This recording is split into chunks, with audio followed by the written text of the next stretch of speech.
Hey guys, this will be video 25 for the how to design build a 50s era Goldtop Les Paul replica using Stuart McDonald templates, and didn't need the templates to glue that neck in. So this is basically just a continuation of the video I just finished about 2 hours ago, where I did install the neck, and I didn't get to talk about the strapping or anything, or nor did I get to cover some of the operations that followed immediately after I got the neck in, got the clamp on, and all that jazz. So I'm going to back up and kind of revisit what it is that we've got in front of us, and just take a picture of. Yeah, I'll just talk. Let's just look at what's in front of us first, and then I'll just go off the cuff.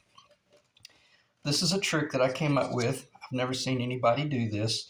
If you're wanting to do very much flat strap work and keep it from twisting or getting out of control, uh, just hook into the tail of the main part of the strap. I love working with the ratchet strap because if I so choose, I could torque this thing to the point where I broke that neck in half. We don't want to do that, of course. And how much stress do you want? Just, not much, just enough to know that you accomplished the job. The epoxy, the viscosity is such that it takes very little stress to kind of push it. The epoxy is always going to take the path of least resistance. That's why I took that tenon and I stood it up. And once I really bedded that tenon into the mortise, I then wanted to get any of the excess epoxy out of there because there was nowhere for it to go if you just started torquing on it right here. It's going to become um, there's a pressure point to where it's going to penetrate into the wood only so much, but over time, over a minute or two, it will find that path of least resistance. And you might think, well, that's a good thing. Well, it may be a horrible thing because what it may do is it may take the neck and it may push all the epoxy in this direction, or worse, it might push it in that direction, and then the whole pitch of the neck changes. And that's why I mentioned the critical importance of you got to have something pulling that neck in, but just as critically important, you got to have something pressing it down as well. If I had to choose between one of these two, I would say I would prefer to have my C clamp and a floor, and I could stand over the guitar, and I could just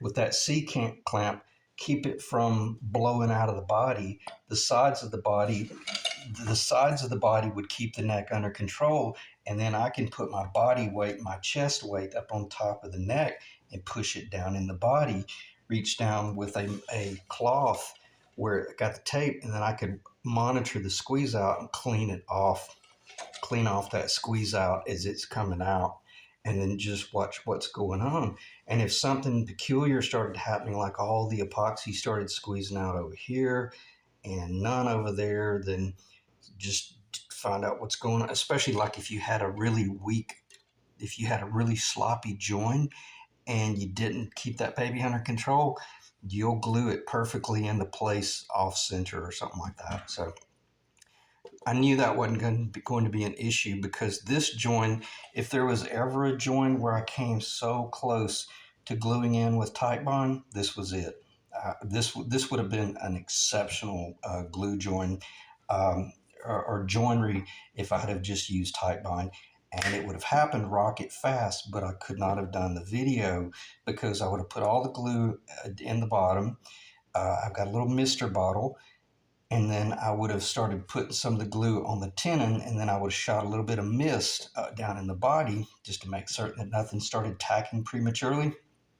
Then I'd shove that neck in there once, hold it into place, push it, torque it. Don't have time for straps, but I could reach down with my C-clamp and kind of keep it under control while I'm pushing it in place, reaching down with a warm, wet washcloth, wiping it clean. And then would have an absolutely stellar tonal and structural join. So Anyway, so pick your poison, whichever one you want to use with. I like the epoxy just because I play saxophone as well, and a lot of times I'll buy vintage mouthpieces that have been dropped and broken really bad, and I sure as you know what, don't repair them with Type Bond. Okay, if that'll tell you anything, all of the old vintage alto saxes, and I'll do tenor saxophone mouthpieces as well. I'm talking mouthpieces that are $1,000 if they weren't damaged, or $1,500 if they weren't damaged, or $300. But sometimes I'll pick them up for 10, 15, 20, $50, and then I'll repair them with epoxy, and they sound unbelievable. You can't tell the difference. The tonal aspects are there, and I end up with a $500 alto or tenor mouthpiece for $20. And how did I achieve that? By knowing how to mix two-part epoxy and even tint it with either black or tint it with white, and then I could do a little bit of amber, and I can make it age and all that jazz. Because when you get into the mouthpieces that have like the white diamond inlay, I can do all that type of stuff as well. So I digressed a little bit there, but for a worthy cause, to let you know how the epoxy is more than just an unbelievably structural glue. It is tonally superior, in my opinion.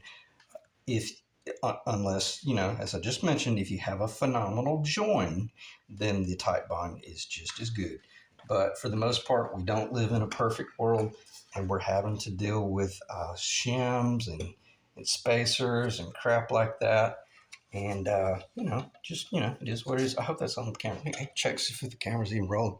There was one time I did a video where I hit play, but somehow or another I hit it twice, and it started playing and recording, and then all of a sudden it cut it off, and I did a video and just was standing here talking to myself. How much stress is on this?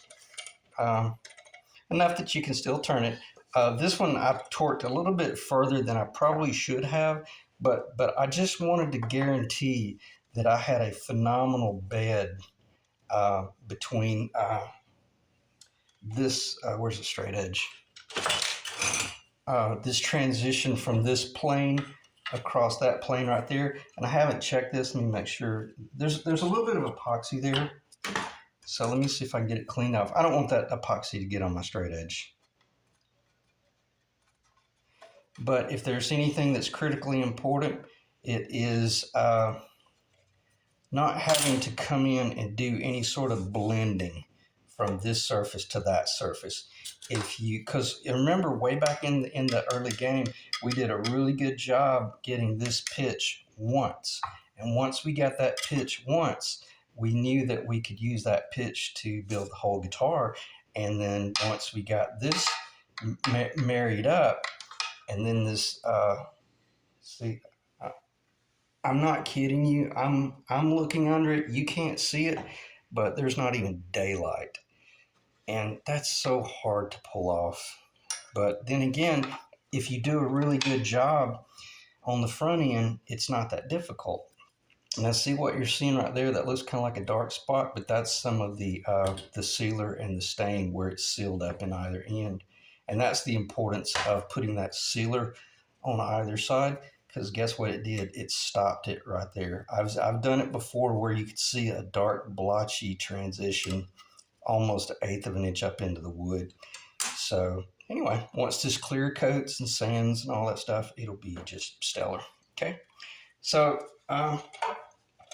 basically just that should be in the camera. I'm just over the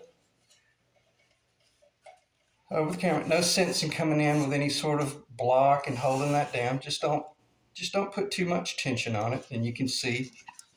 Now, once I did get this torqued up a little bit, then I moved this clamp and just set it atop the medallion and atop the strap, and that held the strap in place. And then once I did the final crank, I'm not going to crank it again, but once I did that final, then I was able to know that it was pulling from here up to this point, and then from there up to that point. It was basically already in place. And I got just a small amount of squeeze out right there. I haven't touched that or haven't tried to clean that up. So it shows you how little epoxy that was squeezed out. I'm trying to keep, there's so much stuff over here on the left side of the table, I don't want to hit it. Let me see, get behind the camera. See that little bit of squeeze out down there? And then let me see if I can get this in camera.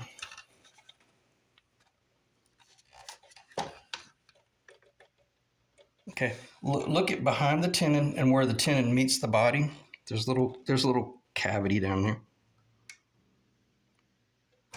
Just a very small amount of squeeze out. That lets us know that we put just enough epoxy into the body to glue the neck in. And we didn't have so much that we had the you know what crap just oozing out and making a mess. But one thing that did take place, basically as soon as I shut the camera off, I put that in place, and then don't worry too much about this being in a little bit of a twist there, because everything else is so straight and down the center line that you can be off center a little bit here. What's most important here is that clamp is definitely perfectly centered and pushing down. And if you see anything weird going on the front end, like this one's high, if it's high right here and nice and flush down here, well, it's not going to correct itself mysteriously. You're going to have to pull it all apart, pull it out, find out why it's holding out, and what it will be. It will be too much. It'll be excess epoxy puddling right there that can't escape, and it can't work its way back. Or either you put the clamp, when you put the clamp in, you had the clamp too far back here. And that's why when I put the clamp in the first time, I was up here, and I mentioned I want to put some torque on that and really squeeze that back. That's what I was talking about. But the very next thing that happened was, remember, it had all the tape on it. I came in with the straight edge, cleaned the epoxy off here, clean the epoxy off right here.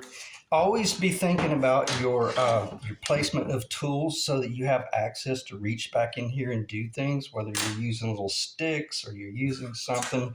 I learned that from Benedetto, the importance of leaving space behind your clamps so that you can access it. And then I got the epoxy off right there. And then as soon as I got the epoxy off there, it was already under tension. I took a very clean, fresh, lint-free cloth with lacquer thinner on it, and I made 1 or 2 wipes, and I just got it cleaned off of the tape. And then a little bit of discoloration was taking place in the raw wood here and where the epoxy was. So as soon as I got that initial cleanup under control, then I removed every bit of the tape. Okay, that may seem a little strange, but I didn't have to worry about any more squeeze out, because I had already accomplished that task, and the tape had done its job capturing any of that squeeze out. Excuse me. So after I got that clean out, that second clean out, that was kind of like the final squeeze out. And then I reached up here and I noticed, yep, so it was a little bit loose, and I tightened that up a little bit. This was already tight enough. It had pretty much bedded immediately. And then after I did that initial cleanup up top the tape, then I removed every bit of the tape, took a clean new cloth, not the old one, not the one where I just wiped it and had epoxy saturated in it, a clean cloth with a lot of lacquer thinner, and I really cleaned it.